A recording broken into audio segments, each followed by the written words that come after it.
from Las Vegas, the set of UFC 216, are the headliners Tony Ferguson and Kevin Lee.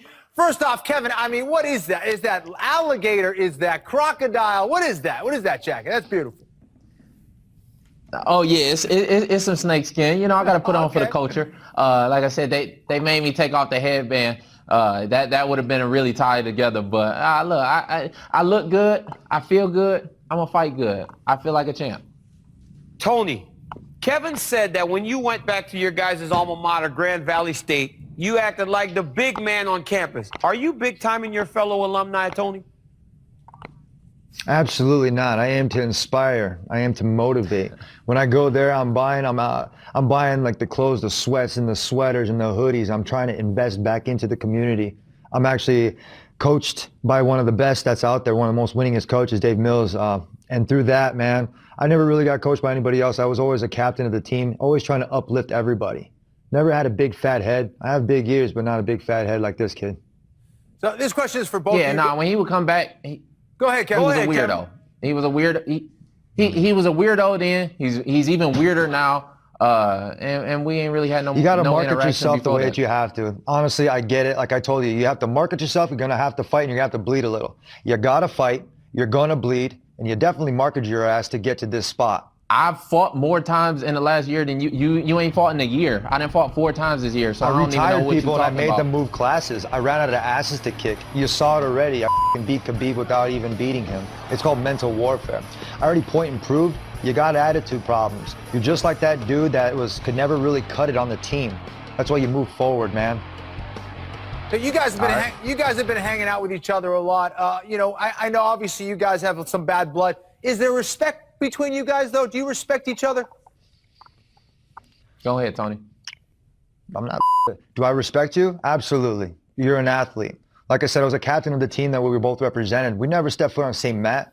We never even talked to each other. I never knew who you are. I never even represented anything that would be close to you. The fact is there's so much other things going on in this world that I'm not bringing any animosity into this. You're already at a loss, my friend. You're trying to mean mug me. You're trying to stare me down. You're trying to do something that you're not. You're like that wrestler in line that's trying to mean mug the other guy, and I'm just shaking you off. I'm that dude showing up in Converse and big baggy clothes. That's going to school you, kid. You might have all the shiny you can, but it's not going to, man, we all know that's fake. Yeah, right. All right. Well, I mean, look, there's always been respect for Tony. I said it since the beginning. I feel like Tony's been the #1 contender for a while. He's definitely the toughest fight. I like those big challenges. As a man, the man's a weirdo. Like he has been since the beginning. We ain't had no interaction before because it was on my terms. Like I ain't really, you know, the dude is he's just a weird dude. So, dude. I mean, his style is great. You know, he can fight, but that's about it. So, you know, we ain't really gonna have no. I wish him nothing but the best after this. He gonna be disappointed on Saturday night because he wanted just as bad. But you know, in light of other things, I hope he go back to his family. He kiss his girl and he have a good life. You know, the biggest part that Motown Phenom brings to this table is conditioning.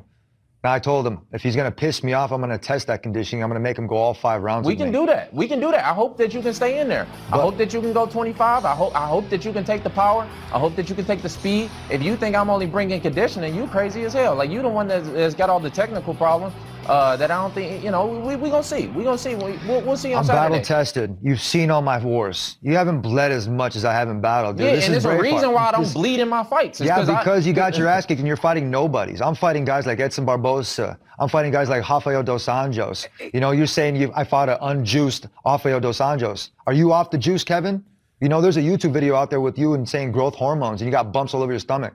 You know what I did? Is I imagined you were 100 times the size that you were when I was training for you. I made sure that I was going in, I basically just got out of the hyperbolic time chamber when I was there in Big Bear. You have no idea the kind of person I am and what you're dealing with, dude. You can talk as much as you want, but at the end of the day, I'm going to TF you, and that's technical fault. That's a Tony Ferguson finish. You're done, son. All right.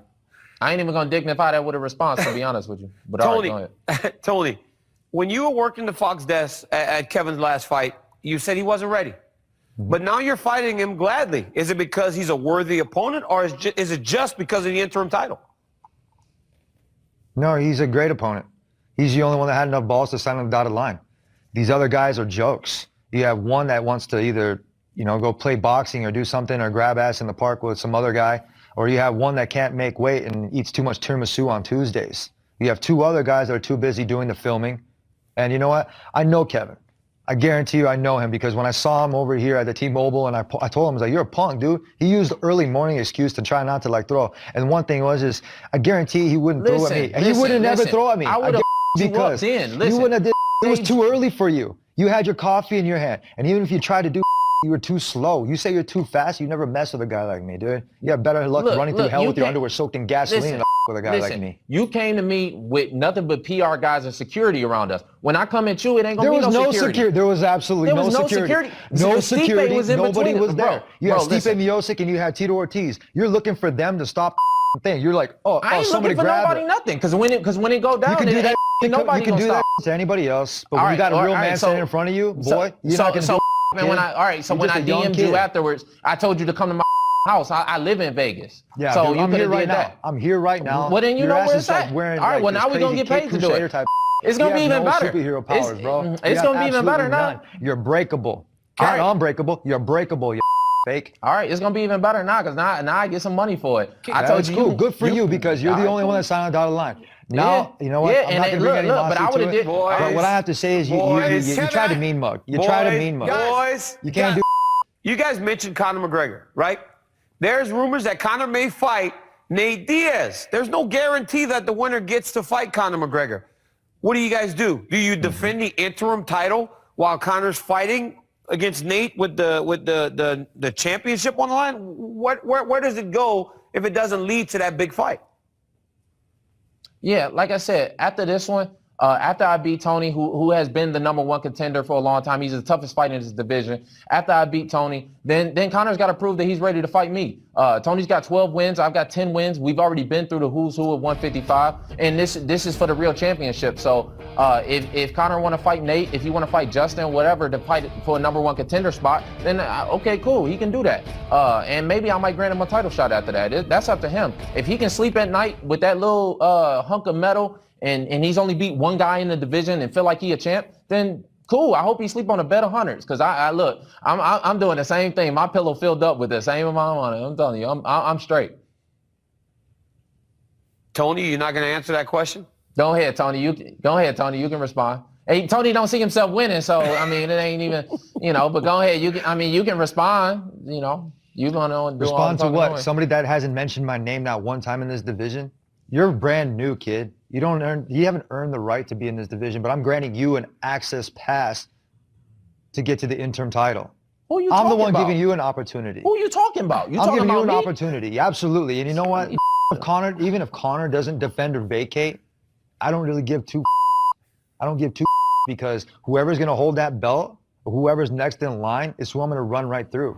I've been beating people from the top 10 all the way through. I've been sending people in different weight classes. Nobody wants to fight. You're the only one that wants to fight because you think it's the easy route. Buddy, you're going to go back to top 70 when I'm done with you. After I'm done with you, you're going to, you know what? I might even make you verbally tap. I've never done that to somebody. I might just stall you out, put you on all fours, put your hand behind your back like a police lock, and beat you like the thug that you are. Okay. Man. Okay, guys, that was very entertaining. I thank you. Don't hurt each other until Saturday. I got the best seat in the house, and I cannot wait to watch you two boys try to take each other's heads off. See you guys this weekend. Good luck, fellas. I'm going to break you, kid. All right. Whatever you say, bro. Whatever you Is Tony mad at Kevin or us? I don't know. But Tony anyway, wants everybody. I got predictions coming up next on UFC tonight. They're still going. They're still going. That was crazy. They're still going.